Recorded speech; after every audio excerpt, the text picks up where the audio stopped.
Hi there, I'm Justin Pritchard for Driving.ca. This is the Nissan Rogue, and in this video, we're diving into its latest all-new platform, tech, and dynamics-enhancing technologies to see what that all means for how it drives.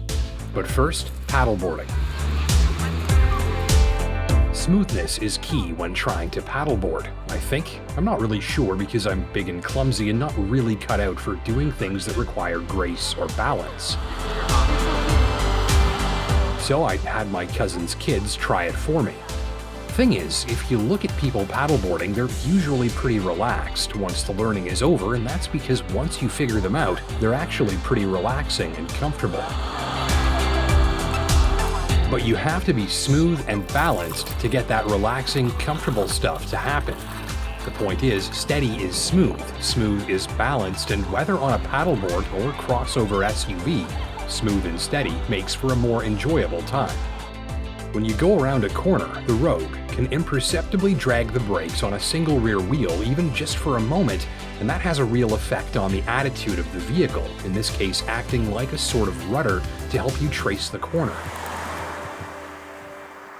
You could call this feature brake tracing, and it's designed to operate just outside the realm of the driver's ability to detect anything going on. The Rogue can apply single-wheel braking to help the vehicle track with more precision and stability around the corner. Just by strategically adding a bit of braking to one single wheel, the Rogue uses that wheel like a sort of rudder to help lock you in line. Go over a bump in the road or highway, and single-wheel braking can help smooth out the ride, too. As the Rogue bounces up and down, the same principle of lightly touching the brakes at just the right time, even on just one wheel, generates forces within the suspension that can counteract the bumps in the road. It's using the brakes to smooth out the ride. It's all part of what Nissan calls the Vehicle Motion Control System, and the gist of that is that by making better use of the hardware and components already fitted to the vehicle, the engineers can help smooth and polish and refine the feel of the Rogue as it goes down the road. In a nutshell, vehicle motion control technology helps make sure the Rogue's body spends as much time as possible stable and at rest on its wheels, rather than bouncing or squirming and waddling its way around winding roads. Drivers can expect a machine that feels responsive, smooth, and quite steady at the tips of their fingers. Ditto at the tips of your toes. The throttle's connected to a new 2.5-liter four-cylinder engine that runs the latest in free-breathing, fuel-saving tech. It's 181 for horsepower and torque, no turbo, no hybrid, and the new continuously variable transmission, or CVT, sends that to all four wheels. With updates to the transmission, driveline, and all-wheel drive system powering a new from-the-ground-up platform, what you're looking at here is a collection of the very latest hardware in the crossover game right now. And if that all sounds a bit familiar to you, you might be thinking of the Mitsubishi Outlander I showed you a few months back. These machines are a joint effort, and under their unique interiors and exteriors, they're basically twins that share a structure and powertrain.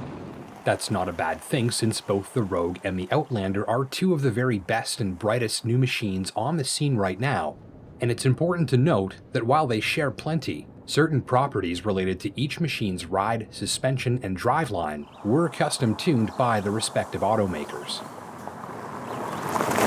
So now, let me give you some detail on the continuously variable transmission, and specifically what you can expect in terms of how it reacts. So we'll start with some gentle acceleration. I'm going to just press the throttle a little bit, keep it there, and we'll see what happens. And so that's 85 kilometers an hour, 90. And what you saw there, watching the revs and watching the speedometer, is that rather than shifting up and down through a bunch of preset gears, we just kind of get as much revs as we need and a nice smooth surge of power with no shifting up and down. And that's more fuel efficient, and that's smoother, and that's quieter too. The new engine and transmission combination are a superstar team, the engine doing its best and most fuel-efficient work at very low revs where its pistons slip friction-free inside of mirror-lined cylinders at just off-idle speeds as you cruise the highway. The shift-free Cvt transmission is a powerful weapon to help keep those revs low and steady, and it's very smooth and responsive at those low revs, meaning it's the perfect setup for the sort of driver with a light foot who's primarily concerned with good fuel mileage and not ever having to hear or feel much from under the hood. So on a leisurely highway drive, you'll find it all comes together very nicely, even on winding or rough roads. I spent 1,200 kilometers in this machine just doing highway driving on several road trips while filming and shooting this segment. And what stood out the most from those miles was the steering, the handling, and the fuel range. On the highway, you're mostly doing very low revs, hearing and feeling basically nothing from the engine room, and enjoying a calm ride with above average steering and handling and stability on winding or rougher road surfaces. A full tank of gas is easily good for a day's cruising too.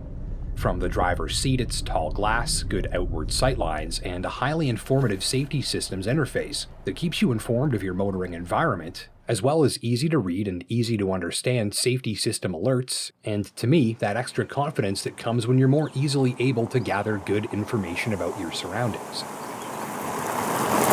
So here's where I'm comfortable, about 5'10", 200 pounds, but I can tell you nothing feels tight, decent headroom, good shoulder room. Kind of the overwhelming thing from sitting here is actually how much of the scenery around me I can see. And important to note here, if you look from the top of my head, you'll see that the window here is actually taller than the top of my head. And so that means that when I look around, I'm seeing out the vehicle and not sort of this roofline structure, which in smaller crossovers can be a little bit lower. First thing I notice here, that was really easy to get in and out of. So we'll check that door opening out after.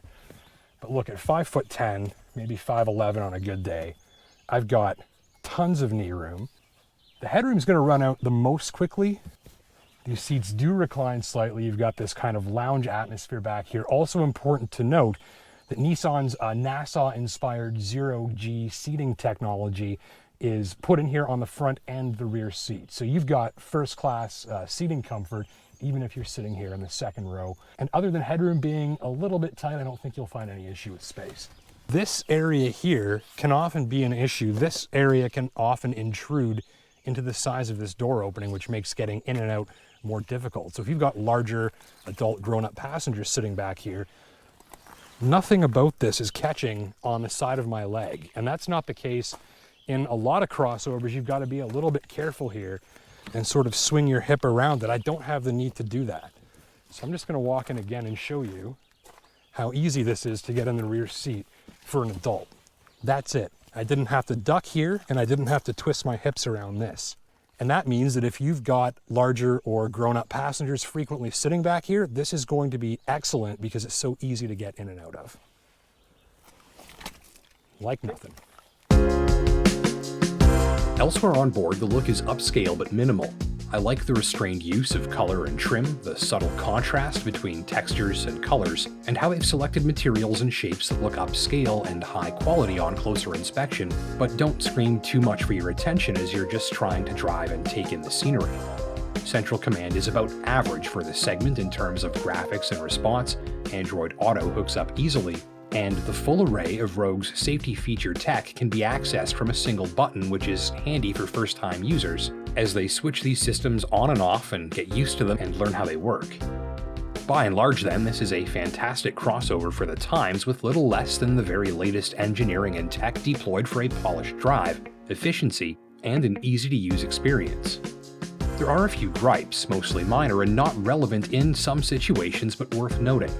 For instance, rough road surfaces towards worst-case scenario territory like this road can really drive up the noise and harshness levels in the cabin, even resulting in a panel rattle or two. Notably, the suspension and motion control systems perform well here to keep things as easygoing as possible, but noise levels are higher than I like, and a few unbecoming clunks can get past the suspension. Further, the engine, despite doing excellent work when driven gently, probably lacks the performance, polish, and feel of traditional gear shifting that enthusiast drivers will prefer. I'll bet you'd be surprised at how nicely this machine handles a winding road, though if you need your crossover to satisfy a lead foot, this is not the one you're after.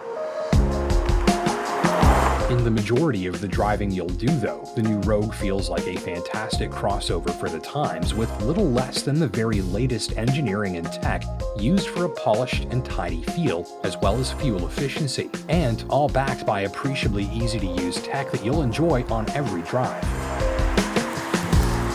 Thank you for watching. My name's Justin Pritchard for Driving.ca. Don't forget to like and subscribe down below so you never miss a new upload. And until next time, take care and drive safe.